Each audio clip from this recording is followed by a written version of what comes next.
김종배 시선 집중. 여러분 안녕하십니까? 김종배입니다. 12.3 내란 사태와 제주항공 여객기 참사에 대한 가짜 뉴스가 기승을 부리고 있습니다. 확인되지 않은 정보는 물론 유명 소설가와 교수 등의 이름을 사칭해서 윤석열 대통령의 계엄 선포 행위 등을 옹호하는 글까지 퍼지고 있는데요. 자, 오늘 시선 집중 토요일 코너 토닥토담에서는 가짜 뉴스의 실태를 짚어보고 우리 사회가 어떻게 대응해야 되는지 이야기 나눠보겠습니다. 1월 11일 토요일 김종배의 시선 집중 광고 듣고 시작합니다.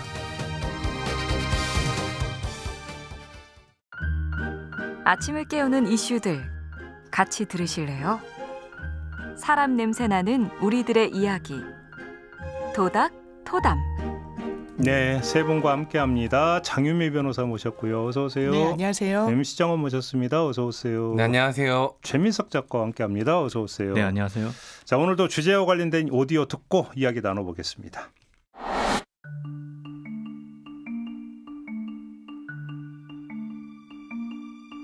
가짜뉴스가 무분별하게 만들어지고 또 퍼지고 있습니다. 주로 SNS와 유튜브를 통해 광범위하게 퍼지고 있는데요. 정치적인 이슈에 있어서 특히 최근에는 12.3 내란 사태에 있어서 검증되지 않은 극단적인 주장의 가짜뉴스들이 생산되고 있습니다. 또 제주항공 여객기 사고와 관련해서 일부 유튜버는 제주항공 참사 유가족을 향해 이태원 참사 때도 봤다, 이분들이 진짜 배후라고 생각한다는 등 아님 말고식의 주장을 내놓기도 했습니다.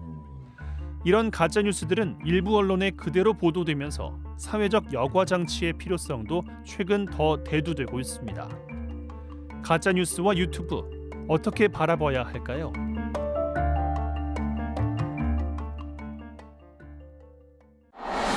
네, 오늘은 좀 가짜 뉴스를 해부해보는 시간을 가져보려고 하는데요. 일단 우리 세 분은 혹시 이런 비슷한 거 받아보신 적 있으세요? 저희는 이번 국면에 저희 어머니가 아니 이 항공기 사고가 특정 무슨 뭐 정파 때문이다 이런 글을 어르신들이 많이 계시는 그런 단체방 같은 데서 누가 공유한다, 이거 어떻게 해야 되는 거냐, 왜 이런 뉴스 가짜 뉴스를 퍼뜨리는 건지 좀 이해되지 않는다, 이런 이야기를 좀 토로하시더라고요. 그래서 제가 직접 받은 건 없는데 좀 이렇게 특히 어르신 계신 방에 이런 가짜 뉴스가 횡행하나 이런 인상도 좀 받았고, 네. 이걸 대단히 악의적으로 이용한다는 생각이 드는 거죠. 본인의 평소 생각을 여기에 얹어서 유포하면서 그럴싸하게. 왜냐하면 제가 그냥 제 나이 또래 어떤 분을 일적으로 만났는데 네. 유사한 얘기를 하시는 걸 들었었거든요. 네. 뉴스에서 봤다라는 취지로. 왜냐하면 그냥 정상 뉴스와 가짜 뉴스를 그냥 막 소모하고 소비하는 입장에서는 막 하나하나 분별하기는 좀 어렵다 보니까 네. 대단히 악의적이라는 인상을 받은 게 최근입니다. 그래서 뭐 SNS 메신저를 통해서 많이 유포가 되고 있다면서요? 네, 저는 이제 제가 직접 받은 건 아니고 이 구구 유튜버와 커뮤니티 사이에서 돌아다니고 있다라는 이제 글을 하나 캡처한 거를 받았는데 네. 일본의 유수의 대학교 교수들도 윤석열 대통령 탄핵을 반대하는 성명을 내고 있다라는 내용의 글이었어요. 그러면서 와세다 대학의 무슨 교수, 도쿄대 무슨 교수 하고 봤더니 교수들 이름이 일본 음란 성인물 배우들 이름인 거예요. 잠깐만. 저도 바로는 몰랐습니다. 검색해보고 알았는데. 제가 지금 바로 그 질문 드렸는데 성인 배우 이름인지를 어떻게 아셨어요? 그렇다고 해서 제가 찾아봤더니 그렇더라고요. 예, 저는 몰라. 저도 소화 넘어갈 뻔했어요. 깜빡. 큰일 날 뻔했네. 네, 아무튼. 근데 그게 엄청 돌아다니면서 이제 극우 지지자분들한테는 야, 역시 일본도 우리 편이구나. 일본의 똑똑한 사람들도 다 이 윤석열 대통령 탄핵 반대하고 있어. 이런 취지의 글로 이제 돌아다니고 있더라고요. 네. 그런 것까지도 돌고 있다. 네. 참. 저는 도는 것도 도는 건데 그걸 믿는 분들도 참 어떻게 이해를 해야 되지? 믿고 싶은데 그게 와 닿으면 믿어버리는 것 같아요. 그런 것 같아요. 그 얘기는 좀 이따 한번 우리가 좀 진단을 해보도록 하고, 참사 관련한 가짜 뉴스들도 지금 무분별하게 유통되고 있다는 거잖아요. 자, 이게 어떤 게 있는지를 전하기도 좀 사실 좀 조심스럽긴 해요. 네. 이건 좀 최대한 좀 여과를 해서 좀 전해주신다면. 네. 이 아메리카 세계사라는 유튜브 채널이 있는데요. 지난달 말부터 이 참사 자체를 부정하는 내용의 영상을 10여 건 정도 계속해서 올렸습니다. 이 사고 여객기가 진짜 여객기가 아니라 모형 항공기로 밝혀졌다라는 이야기를 하고요. 사고 여객기 영상은 CG로 밝혀졌다. 이 제목의 영상 조회수가 각각 뭐 10일 만에 6만 1천 회. 그러니까 적지 않은 조회수가 나왔어요. 댓글도 보니까 다 1,000개 이상이 달려 있습니다. 그러니까 거기서 이제 욕하는 사람들도 있지만 이것 봐라. 진짜 처음부터 좀 이상했다. 만들어진 영상 같았다라고 막 믿는 취지의 댓글들도 많이 달려 있었더라고요. 네, 그리고 또 여기 영상에는 참사 유가족과 생존자를 향한 2차 가해도 상당 부분 담겨 있었습니다. 생존 승무원을 찾습니다라는 제목의 영상이 있었는데 영상은 봤더니 생존자 인터뷰가 없다는 이유로 사진 속 승무원의 모습이 마네킹이라고 주장을 했고요. 네. 그리고 제목이 기장 생還장면 최초 공개라고 제목이 달려 있어요. 들어가 보면 그런 내용은 찾아볼 수가 없습니다. 그리고 해당 유튜버가 또 제주항공 참사 유가족을 향해서 이분 내가 이태원 참사 때도 나와 있는 거 봤다. 이런 식으로 돌아다니면서 유가족들 선동하는 민주당 관계자다라는 내용에 이런 사람들이 배우다라는 근거 없는 주장을 펼치고 있었습니다. 자, 참사 관련해서 이렇게 가짜 뉴스 돌고 있고 내란 관련해서 저희가 며칠 전에 김홍신 작가하고도 인터뷰를 했어요. 네. 그러니까 김홍신 작가가 정말 뭐 너무 황당해하던데 네. 내가 쓴 거를 그냥 내가 쓴 것처럼 좀 돌아다닌다는 거 아니에요? 우리 소설가인 최민석 작가님 이 뉴스 보셨을 거 아닙니까? 찾아서 읽어봤는데 읽어보니까 보통 이상의 문장이긴 해요. 아, 그래요? 예, 진짜로? 보통 이상의 문장이긴 한데 너무 자극적인 문장이 있어서 저한테는 이 글이 김홍신 작가가 직접 쓴 글처럼 보이지는 않았어요. 예컨대 뭐 민주당 지지자들을 적대시하는 표현을 쓰면서 그 예로서 전교조 민노총을 예를 들면서 이런 표현이 있더라고요. 그들은 모두 대한민국의 쓰레기들이다. 해서 영원한 적국 북한과 함께 이들을 이 쓰레기 민주당과 함께 우주 밖으로 뱉어내야 한다. 이런 표현을 딱 보는 순간 이거는 김홍신 작가가 쓴 표현일 수가 그렇죠. 없다라고 저는 생각을 했어요. 그런데 흘러가다가 이런 표현이 나오긴 하지만 글을 쓰지 않는 사람이 본다면 속을 수는 있을 것 같다라는 생각은 들더라고요. 그래요. 그러니까 김홍신 작가도 이게 엮은 걸 보니까 어느 정도는 저기 뭐가 있는 그런 사람이 엮은 거 아니냐라는 어떤 그 의혹을 제기를 하시던데 이래서 이제 나오는 대목이 이거 혹시 챗 GPT가 이거 만들어준 거 아니야 이런 썰도 좀 돌더라고요. 왜냐하면 저도 뭐 김홍신 작가의 작품을 뭐 평소에 다 읽고 이런 게 아니다 보니까 그 글 자체만 읽고 작가가 썼다고 하는데 그럴싸한 거예요. 아까도 작가님이 보통 이상의 문장이라고 하는데 뭐 이를테면 내심 이러면 뭐 괄호하고 막 한자도 쓰고 되게 그럴싸하게 작가가 쓸 법한 글인가 보다라고 인상을 주는데 이거를 공들여서 이렇게 어떻게 보면 약간 장문의 글인데 개인이 썼을까? 챗GPT가 막 그림도 그려주고 글도 써주고 소설도 지어준다라고 하는데 이런 인상을 주는 글인 건 분명해 보입니다. 그러니까 우리 오늘 그러니까 주제가 가짜 뉴스이다 보니까 우리는 이제 사실을 엄격하게 오늘 얘기를 해야 되지 않겠습니까? 추정일 뿐이다. 네. 하여간 누군가는 이제 사람 손이 그러니까 탄 거잖아요. 그 누군가가 있는 거잖아요. 자, 우리 장유미 변호사께 여쭤봤는데 이거를 이제 찾아내서 처벌을 해야 될 거 아닙니까? 어떤 수사 기법이 있을 수가 있어요? 이게 수사 기법이 왜냐하면 가짜 뉴스는 일단 유통되는 패턴 자체가 이른바 정상 뉴스, 통상적인 뉴스와는 좀 다른 양상을 보인다는 거예요. 기존의 언론사가 이제 쓴 그래서 게시 인터넷 등에 올린 그 기사는 유통기간이 굉장히 짧다는 거예요. 그런데 가짜 뉴스는 그게 상당히 길고 갑자기 확 늘고 그리고 SNS를 통해서 유포가 될 때는 아주 SNS 활동이 대단히 낮은데 갑자기 그 뉴스를 통해 가지고 친구가 막 늘어나고 이런 양상을 보여서 기술적으로 하나하나 선별하기가 어려우니까 이런 걸 시스템적으로 감지해서 잡아낸다라고 하더라고요. 여러 이제 플랫폼 업체들도 그렇게 하고 그리고 가짜 뉴스가 통용되는 그 방식이 이른바 지라시 형식으로 가다 보니까 아주 믿을 만한 기관 내지는 어떤 유명인을 언급을 하는 패턴을 많이 보인다는 거예요. 그래서 그런 문구가 있는 것도 가짜 뉴스를 좀 분별해 가지고 이걸 사실 잡아내는 하나의 수사 기법으로 활용은 되고 있는데 물론 그게 꼭 가짜 뉴스에 딱 들어맞는 규범은 아니다 보니까 한계가 있다라는 지적도 나옵니다. 근데 우리가 이제 그 이전의 가짜 뉴스를 보면 내 친척이 모 기관에 있는데 이런 얘기가 나왔대더라. 그다음에 이게 어느 언론에서 이걸 보도했다더라. 주로 이런 식의 인용식 가짜 뉴스가 많이 있었는데 자 유명 소설가 이름을 도용을 한 경우는 그렇게 그 전에 별로 본 기억은 없어요. 그렇죠. 신종수법이라고 봐야 되는 그렇죠. 겁니다.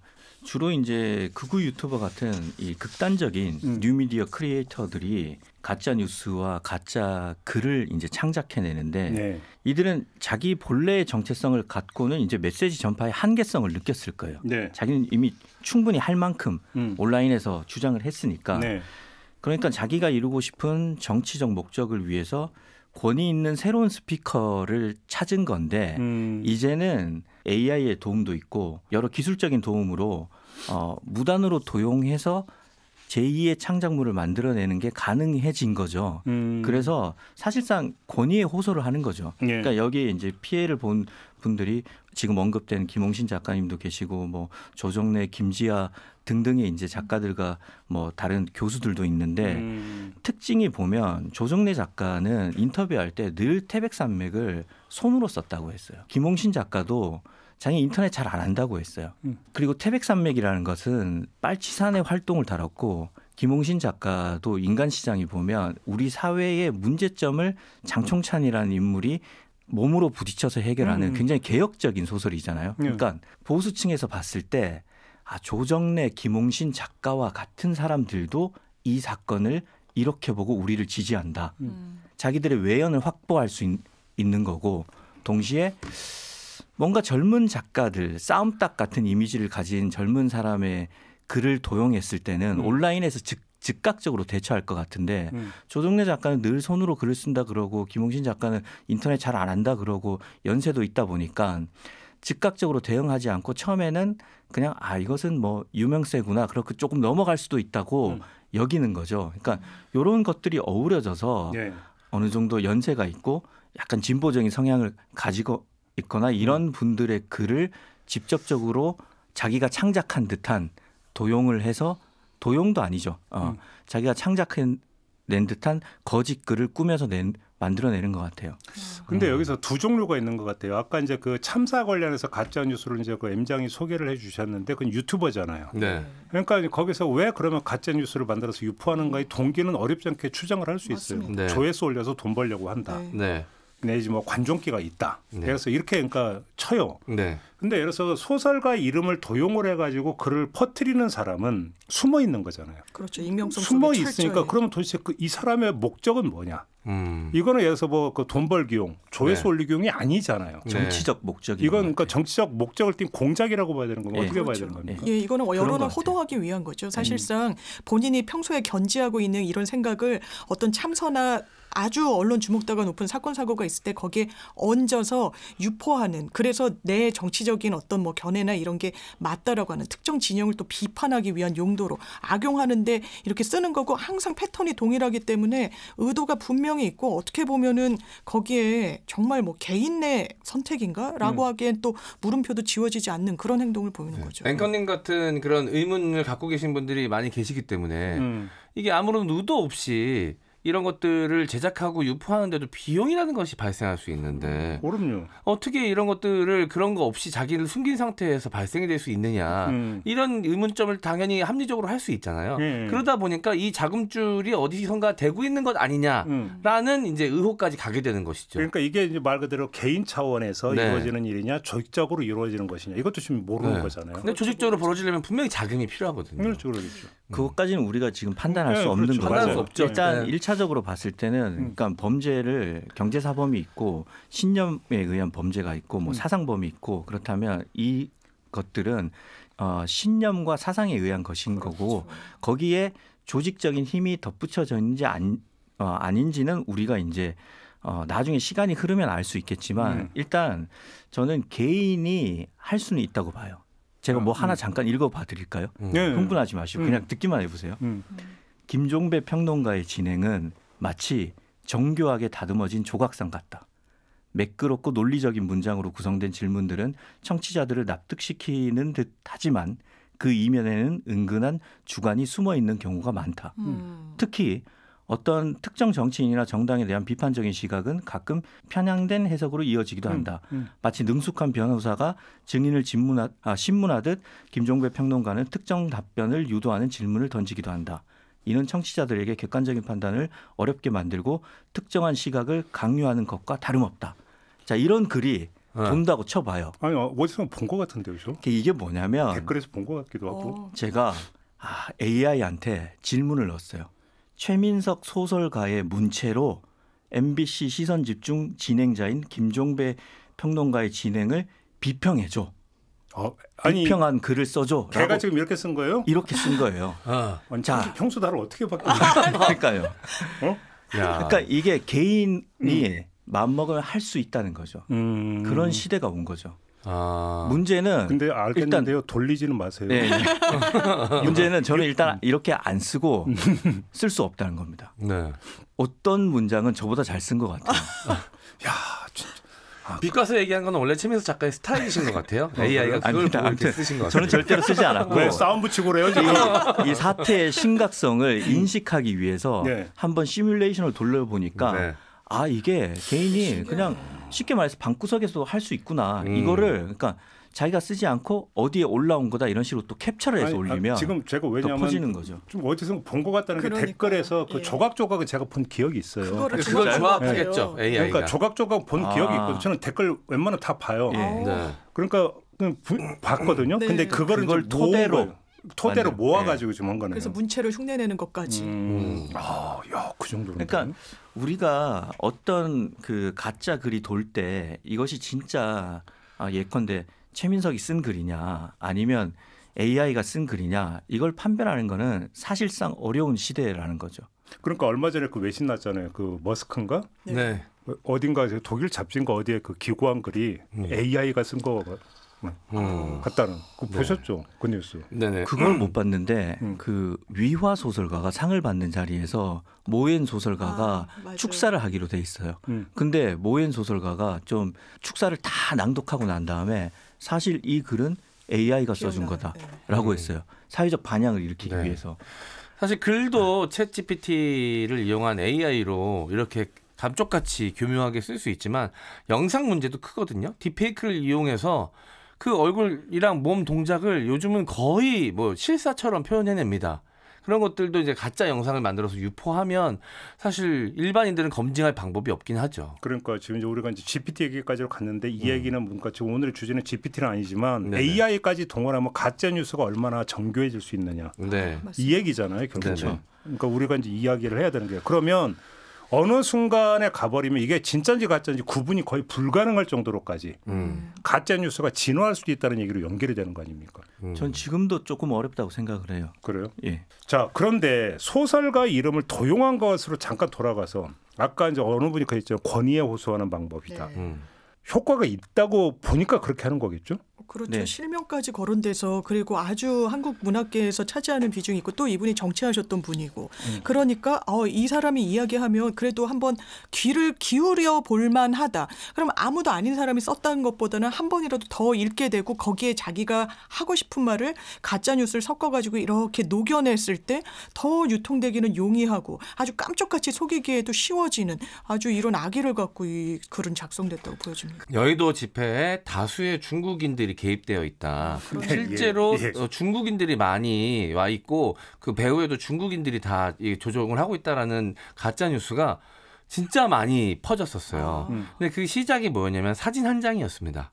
어떤 사진이었냐면 한 참가자가 우유곽을 이용해가지고 바람으로부터 촛불을 막기 위해서 바람막이를 만들어서 초에 끼웠는데 그 우유곽에 중국어가 쓰여 있었다는 거예요. 그 사진 한 장으로부터 시작이 됐거든요. 근데 그게 실제 사진은 맞았어요. 근데 그거는 그 참가자가 그냥 집에 있는 우유곽 중에 하나를 근데 그게 한자가 좀 쓰여 있던 거죠. 그걸 한국 사람이셨는데 그거를 그냥 재활용해가지고 바람막이로 썼는데 그 사진을 가지고선 이제 대부분 다 중국인이다라는 뉴스 가짜 뉴스를 만드는데 그 진실이 아주 작은 진실이 이용이 됐고 그 우유곽이 중국어가 써져 있다는 그 진실 하나만 가지고 그리고 그거를 국민의힘 의원 한 명이 자신의 SNS에 올립니다. 이러면 이 이야기는 완벽하게 스토리가 완성이 되는 거예요. 그렇죠. 확인시켜주는 거니까 권위를 갖고 있는 국회의원이라는 사람까지 이 이야기를 SNS에 올린다는 얘기는 이건 사실이다. 그러니까 이 이야기가 힘을 갖고 엄청나게 많은 사람들에게 퍼뜨려지는 것이죠. 그러니까 최초의 글은 나름의 신빙성을 갖고 있어요. 아까 김홍신 작가 그 가짜 글은 보면 일부러 고령층들이 생각하는 잘 쓴 글은 한자가 꼭 들어가거든요. 네. 젊은 층들은 뭐 하이어르키, 뭐 호모지니어스 이런 영어를 좀 섞어줘야 이 사람이 배웠다는 인상을 받고 저도 글쓰기 강의 15년째 하고 있는데 고령 수강생들은 늘 한자를 써요. 그게 좋은 글이라고 생각을 해요. 그러니까 되게 타겟팅이 된 글이죠. 그러니까 이게 나름의 신빙성을 확보하고 있고 이걸 받았을 때 사람들은 누구에게나 인정 욕구가 있거든요. 공감받고 싶은 욕구가 있어요. 그런데 지금 정치적으로 자신이 외롭고 위축됐을 때 그러니까 표면적으로는 세상 모든 의견이 자신과 반대 방향으로 흘러가고 있는데 이렇게 자아가 쪼그라들었을 때 권위 있는 인물이 자기 생각이 맞다고 지지해주면 반가움을 느끼고 위로받을 수밖에 없는 거죠. 나는 비록 이렇게 쓸 수 없어도 이게 내 심정이라면서 공유하고 그게 확산되는 상황이라고 그렇죠. 봅니다. 우리가 이제 보통 이제 사실 가짜 뉴스라고 하는 개념의 정의가 아직까지는 이루어지지 않았어요. 그러니까 뭐 학술적으로든 법률적으로든. 근데 다만 이제 언론계나 이런 데서 이야기하는 게 정치적, 경제적 목적을 가지고 없는 사실을 일부러 지어내서 조작하는 결과물, 뉴스의 형식을 띠고 보통 이런 식으로 이제 정의를 하는데. 근데 여기서 어떤 목적이 나오고 조작이라는 어떤 행위의 성질이 나오지만 그다음에 뉴스의 형식을 띠고 있다라고 하는 그 하나는 나오지만 자, 가짜 뉴스가 어떻게 조작되고 있는지는 이 개념정에서 나올 수가 없죠. 어차피 그러니까 거기서는 방법론은 나올 수가 없는 건데 지금 핵심 문제는 가짜 뉴스가 진화하다 보니까 판별이 어려워진다. 지금 이거 이제 여기까지 와 있는 단계인 것 같은데 그 얘기를 좀 더 좀 나눠봐야 될 것 같습니다. 잠시 전화란 말씀 듣고 이어가겠습니다.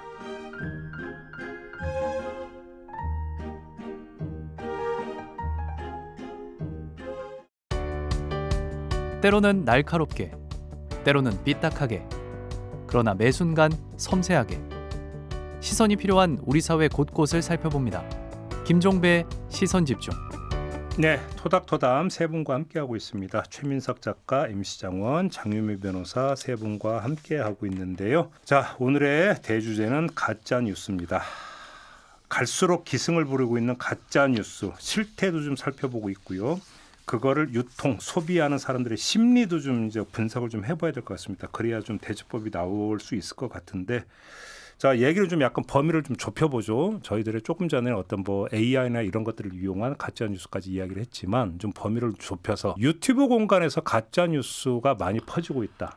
가짜 뉴스의 원상이 유튜브다. 자, 이런 얘기를 많이 합니다. 그럼 지금부터 한번 유튜브로 범위를 좁혀가지고 한번 얘기를 해보죠. 일단 이런 진단에 동의를 하십니까? 저는 완전 동의합니다. 지금 그래요? 이 국면에 제가 뭐 직간접적으로 아는 유튜버 분들도 계시죠. 그러면 사적인 자리에서는 이 소득에 대해서 대단히 많이 얘기를 해요. 특히 지금 계엄, 뭐 내란 이런 상황 속에서 전체에 소구하는 전략은 오히려 유튜브 생태계에서는 소득적으로는 큰 도움이 안 되고 누구나 할 수 있는 그리고 상식적인 이런 것보다 2% 3%여도 확실히 그 사람들한테 닿을 수 있는 메시지를 내면 굉장한 유튜브 생태계에서는 화력으로 작동한다는 거예요. 실제로 이거는 지표로 많은 일간지에서도 다뤘지만 이른바 극우 유튜버들이 굉장한 수익을 올리고 있습니다. 이 사람들은 가짜 뉴스든 과장된 뉴스든이 중요한 게 아니에요. 그걸 통해서 내가 수익을 올리면 된다.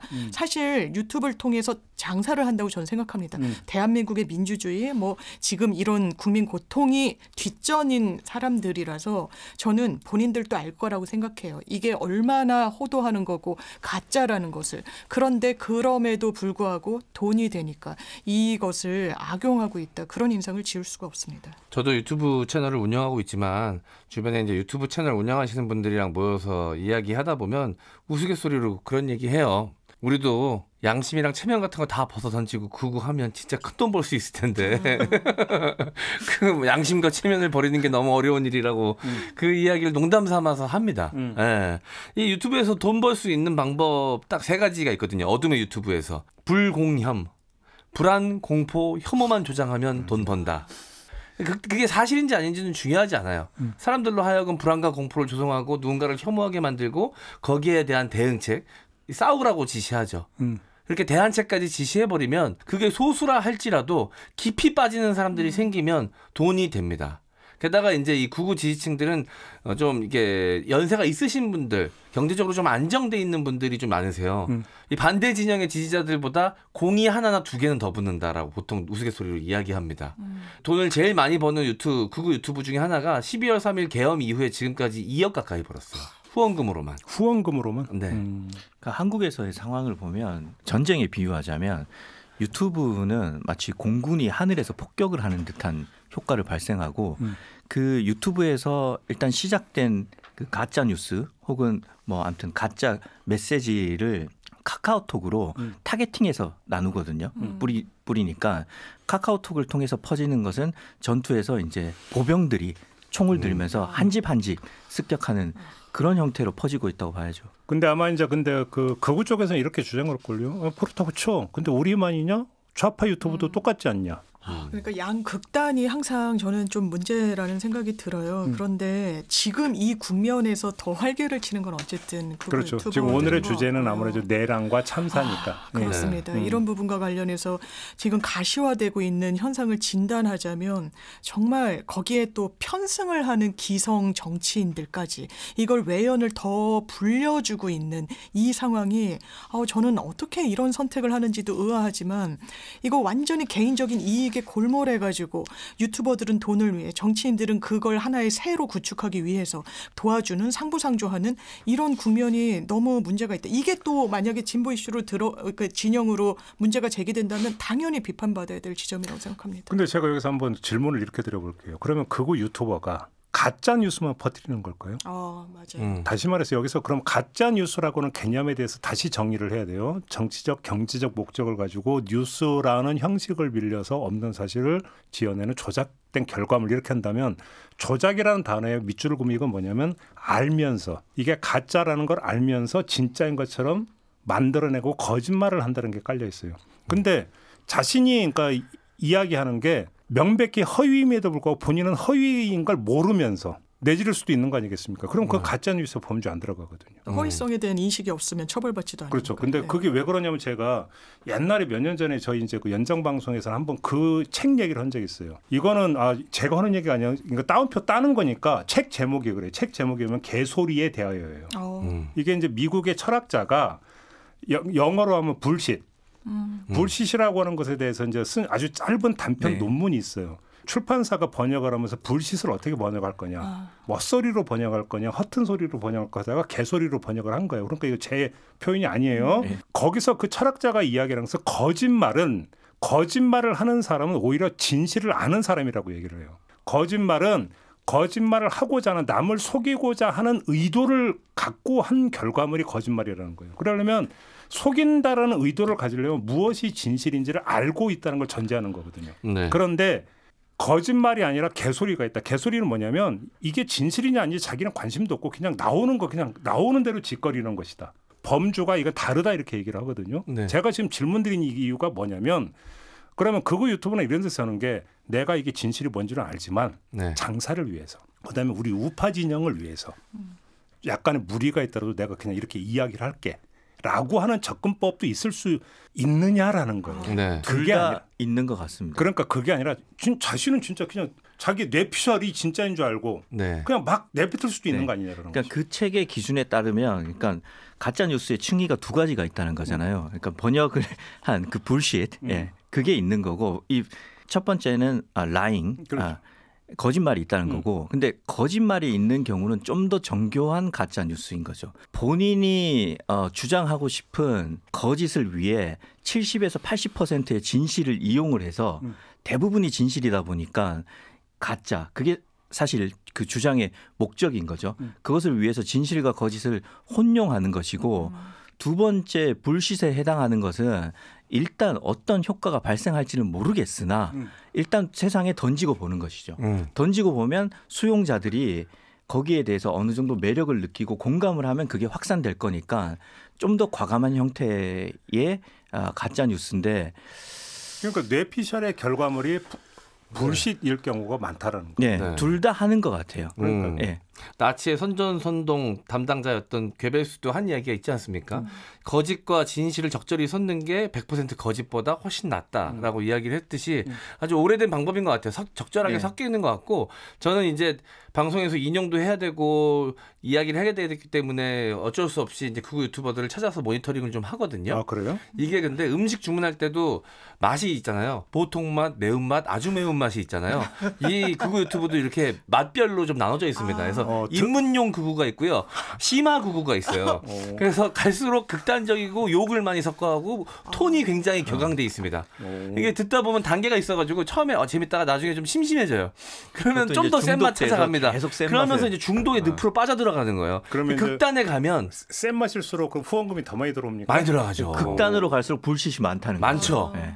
그러니까 이게 딱 이 극우 유튜브라고 하나로 뭉뚱그려가지고 이렇고 저렇다라고 이게 딱 하기가 그렇더라고요. 이게 단계별로 있습니다. 그러니까 제가 M장 얘기 들으니까 우파 이 유튜브를 하시는 분이 나는 그래도 왜냐면 허위성 인식이 있느냐 없느냐 얘기도 저희가 나눴잖아요. 그러니까 제가 인식이 있다. 이 사람들 이거 허위인 줄 알면서 했다라는 게 그분 워딩이 나는 그래도 과장만 하는 거야. 나는 적절하게 과장만 해. 오바 좀 할 뿐이고 다른 사람들은 나보다 더 돈 많이 버는 사람들은 완전 거짓을 이야기한다라고도 평가를 하시더라고요. 그러니까 이 층위도 나눠져 있고 본인들도 저는 안다라고 생각합니다. 네. 듣다 보니까 이렇게 정리가 되는 것 같습니다. 그러니까 정치적인 메시지를 던지는데 그것이 거짓말이냐 아니면 불시시냐 이것은 타겟의 대상이 그 정파성의 강도에 따라서 그러니까 보통 이제 좌우가 있고 중도가 있고 이제 보수 뭐 극우 이렇게 가잖아요. 네. 그러니까 정파성이 약한 사람들을 위해서는 진실이 많이 보장된 약간의 거짓이 있는 메시지로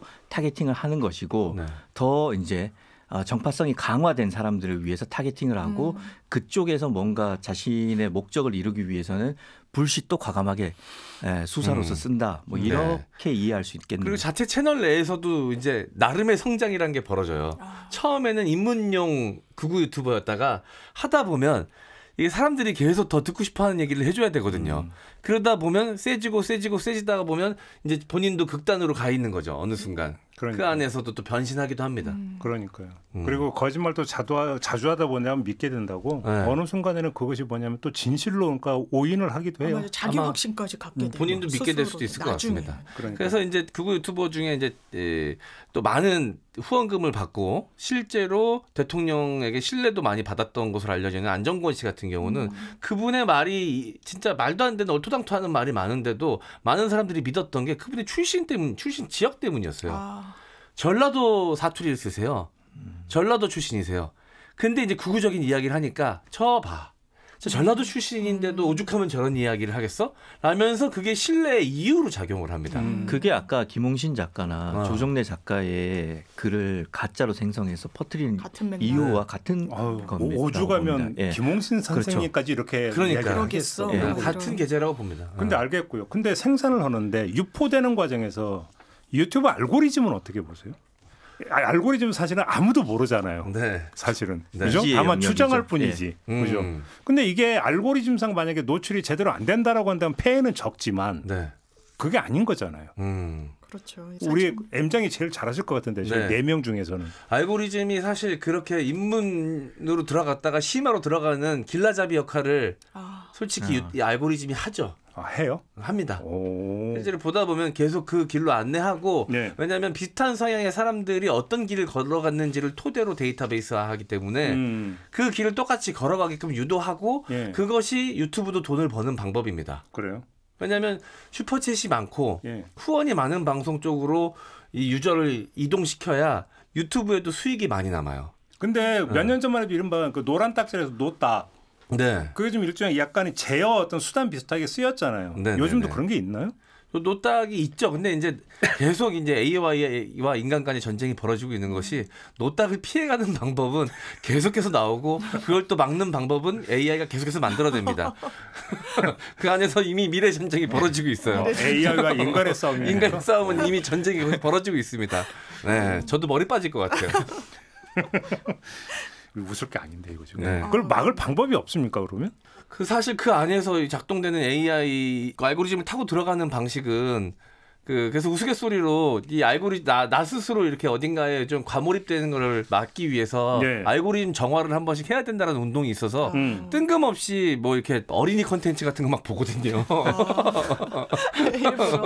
일부러 뽀로로 같은 거 좀 보고 알고리즘을 약간 혼동시키기 위해서 네. 자기도 모르게 이게 찾아가 추천 영상으로 뜨는 걸 보다 보면 그런 현상은 솔직히 이제 막기는 쉽지 않죠. 누군가가 인위적으로. 그렇죠. 구글에서 근데 자구책을 내고 있기는 해요. 이제 유튜브 워낙에 이런 문제가 많다라고 하니까 이제 컨텐츠를 우리가 AI를 통해 가지고 실시간 모니터링 한다. 그리고 삭제하고 굉장히 많은 수를 또 막 수천 개 영상까지도 가짜로 의심이 되면 이제 자진해서 삭제한다. 그리고 광고를 붙이지 못하게 한다. 왜냐하면 이 사람들이 기본적으로 수익이 목표이기 때문에 그런 불이익과 페널티를 줘서 가짜 뉴스를 유통하지 못하게 한다라는 것도 이제 공시한 정책 중에 하나고, 또 하나는 우리가 그러면 그러니까 애매할 때는 우리가 정말 믿을 만한 그런 링크를 걸어가지고 신뢰할 수 있는 출처를 통해서 이걸 수용자들이 좀 분별할 수 있도록 하겠다. 그럼 뭐 커뮤니티 가이드라인도 계속 고질하면서 강화한다라고 하는데 이것이 근원적인 해결책이 될 수 있냐. 지금 뭐 AI로 계속 돌린다고 해서 가짜뉴스가 완전 뿌리 뽑혔느냐. 그러지도 않고 이거 사실상 이게 우리가 이 정도는 그냥 한다. 그러니 면죄부를 다오 정도 수준 아니냐는 의견도 사실 만만치 않습니다.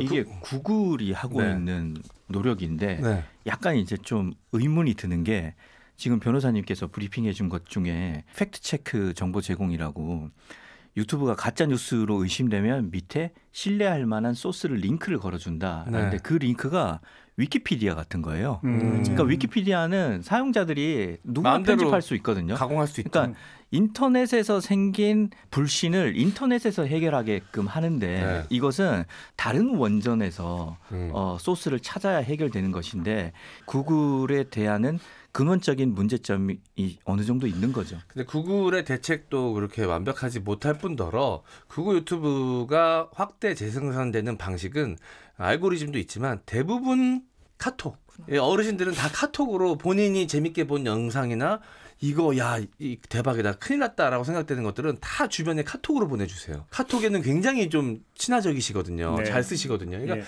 그 안에서 돈은 사실 그게 더 크다고 봅니다. 근데 뭐 구글이든 예를 들어서 뭐 페이스북이든 X든 뭐 예를 들어서 자구 노력 대안을 모색한다고 해도 제가 볼 때는 별로 이제 앞으로 필요 없고 힘이 없을 것 같은 게 중대 변수가 나왔거든요. 트럼프. 그러면 트럼프를 또 차단하거나 계정을 막아버리거나 이럴 수 있겠습니까? 네? 이게 사실상 어려워졌죠. 지금 이제 제일 먼저 드러나는 게 메타죠. 옛날 페이스북. 그 마크 저크버그가 일단은 뭐라고 발표를 했냐면 페이스북과 인스타그램에서 자유로운 표현을 중심으로 한 우리의 뿌리로 돌아갈 때다. 라고 발표를 했어요. 이게 뭐냐. 예전에 했던 그 팩트체크의 기능을 완화하고 누구든지 메시지를 자유롭게 생성하는 창립대로 돌아간다. 트럼프가 좋아할 만한 발언인 거죠. 네, 그렇죠. 그러니까 벌써부터 바뀌고 있는 거예요. 그러니까 이제 트럼프 행정부가 시작될 테니까 앞으로 한 5년 정도는 좀 더 가짜 뉴스가 횡행할 수 있는 상황에 우리가 다다른 거죠. 그러니까 뭐 팩트체크 하면서 팩트 사실을 이야기 많이 하는데 트럼프 일기 때 그 유명한 단어 기억나십니까? 대안적 사실이라고 하는. 팩트 아니야? 그랬더니 이거 대안적 사실이야. 이렇게. 그럼 뭐 더 이상 할 말이 없는 거예요. 거기서 무슨 이야기를 하겠습니까? 아니 아마 그게 그 취임식이었을 거예요. 취임식이었죠. 그래갖고 좀 비었는데 그 대변인이 한 얘기죠. 맞아요. 꽉 찼다고 이제 이렇게 주장했는데 아니 사진까지 나왔거든요. 아니 비었는데 무슨 꽉 찼냐 했더니 꽉 찼다는 게 대안적 사실이다. 이거는 말 그대로 뭡니까? 아까 했던 불시대에 해당해요.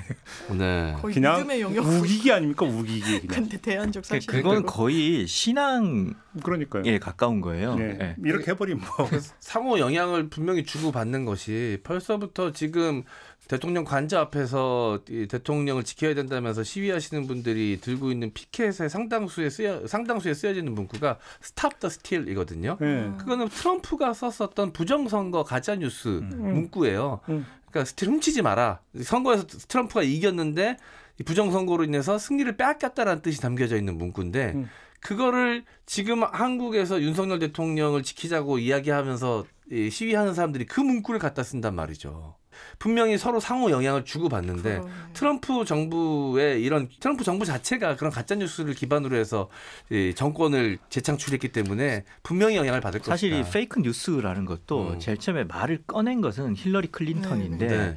힐러리 클린턴은 이게 그냥 헛소문이 아니라 너무나 뉴스의 형태처럼 퍼지기 때문에 가짜 뉴스라는 말을 만들어냈지만 이 말을 전 세계적으로 확산시킨 거는 트럼프입니다. 그렇죠. 네. 그러니까 CNN 기자들이 질문을 했을 때 CNN 기자들이 뭐 이런 보도가 있는데 어떻게 생각하냐 하니까 트럼프가 페이크 뉴스, 페이크 뉴스 그러면서 이게 확산됐거든요. 그러니까 트럼프 쪽에서는 페이크 뉴스, 그러니까 진실도 페이크 뉴스로 바꾸고 네. 그렇게 호도하고 가짜를 대안적 사실이라고 얘기할 만큼 페이크 뉴스를 굉장히 많이 활용하고 있는 거죠. 네. 그러니까 사실 그 인간의 역사를 되돌아보면 거짓말 내지 가짜 뉴스는 옛날부터 있었어요. 그러니까 이 대표적인 게 서동요는 가짜 뉴스 아닙니까? 서동요.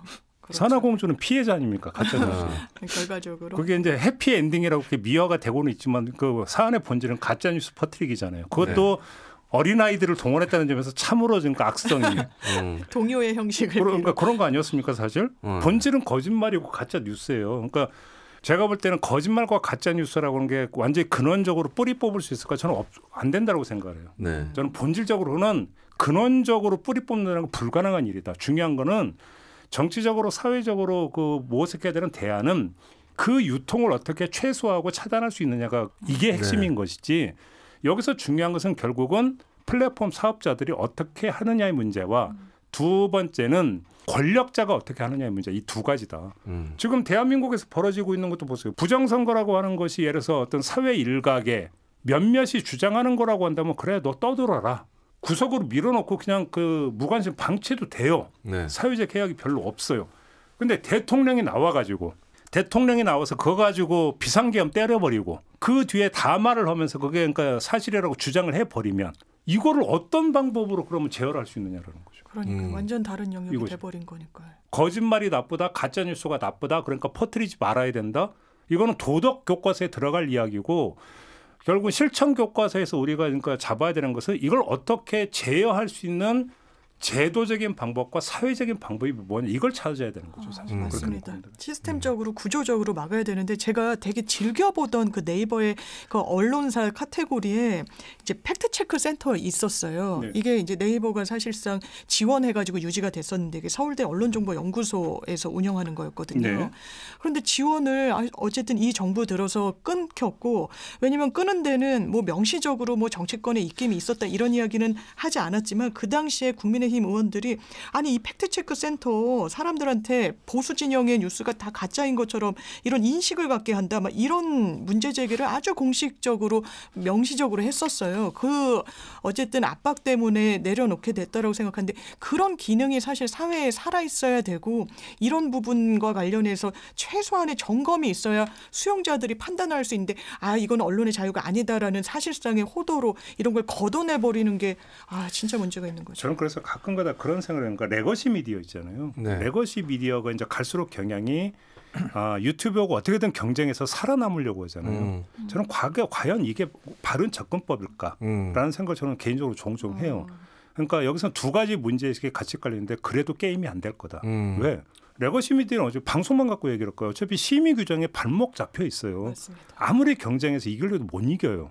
저기는 말 타고 뛰어가고 있는데 여기는 지금 그러니까 뭐냐면 발에 족쇄 차고 그러니까 엉금엉금 가는 상태에서 경쟁이 되겠느냐라는 부분이 있고 두 번째는 그거보다 더 중요한 것은 레거시 미디어가 계속 이렇게 공익적 기능을 강조를 한다면 그래서 그러니까 정보 전달로만 한정을 해서 얘기를 해보죠. 그러니까 여기 정보 전달 게임에서 우리가 이길 거다보다는 어찌 본다면 또 이제는 더 중요한 것은 전달되는 정보를 어떻게 필터링 해줄 것이냐.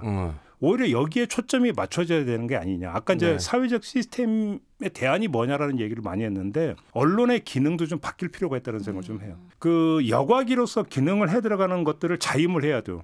저는 그게 필요하다고 보는데 이것도 별로 귀등으로 안 될 거라고 저는 생각을 해요. 왜? 돈이 안 되고 아무리 잘해야 본전이에요. 갖다가 욕만 먹고. 그러니까 별로 안 하려고 할 것인데 중요한 거는 언론이 거기서 팩트체크 기능을 계속 해들어가면서 이 여과 기능을 해 들어가지 않으면 할 데가 없다라는 거예요. 맞습니다. 지금 한번 찾아보세요. 그럼 정당에 설 거라고 생각을 하세요? 일단 정파성이 있으니까 오히려 정당은 오히려 확대 재생산을 하려고 할 거예요. 자기들한테 유리한 것만. 그럼 어디서 하는데요? 사회단체에서 할 겁니까? 언론밖에 없는 거죠. 그렇게 놓고. 네. 제공자가 어떤 룰을 따를 것인가, 따를 수 있는 룰을 만드는 것도 굉장히 중요할 것 같고 사용자 훈련도 사실은 어느 정도 전 필요하다고 생각이 듭니다. 왜냐하면 정보의 양이 갈수록 더 많아지고 있고 늘 어떤 것이 양질의 정보인지 판단하기 어려워지는 것 같거든요. 날이 갈수록. 네. 이 안에서 이 수많은 정보 중에서 옥석을 가려내고 양질의 정보와 저질의 정보를 구분할 수 있는 능력은 사용자도 스스로 좀 기를 필요가 있고 훈련할 필요가 있을 거라는 생각이 좀 들어요. 이게 뭐 어떤 공교육의 방식으로 진행될 수도 있겠고. 네. 아까 얘기했던 가짜 뉴스와 불신 네. 이 두 가지는 성격이 다른 성질이 다르지만 공통점이 딱 하나인 게 뭐냐면 진실에 대한 검증의 노력이 별로 없다라는 점에서는 같아요. 그래서 따라서 스스로 어떤 그 사실에 겸허하고 진실에 개방적인 어떤 태도를 견지하면 된다라는 좋은 말은 얼마든지 할 수 있어요. 근데 그거는 행위의 동기가 내가 바른 정보를 제공해서 사회적 공론화 이런 데 일조하겠다는 사명감을 가지고 있는 사람한테는 그게 먹히는 얘기지 나 이걸로 돈 벌래 라고 하는 사람한테 그 얘기 백날 해봤자 안 통하죠. 귓등으로도 안 듣는데 그게 되겠느냐라는 얘기. 그런 점에서 결국은 언론이 무엇을 해야 될 것인가도 한번은 진지하게 좀 생각을 해야 된다. 네. 보통 이제 많이 그래요. 언론이 정보를 전달하고 그러면 예를 들어서 정당이나 어떤 이런 정책 공간에서 그것들을 다시 공론화하고 뭔가 정책을 만들고 고전적 모델이 이제는 좀 수정도 필요하다는 생각이 좀 많이 드는 거죠. 자, 오늘 이야기는 좀 이렇게 마무리하죠. 세 분 수고하셨습니다. 고맙습니다. 네, 김종배의 시선집중 오늘 준비한 이야기는 여기까지입니다. 마무리하고요. 내일 아침에 다시 인사드리겠습니다. 고맙습니다.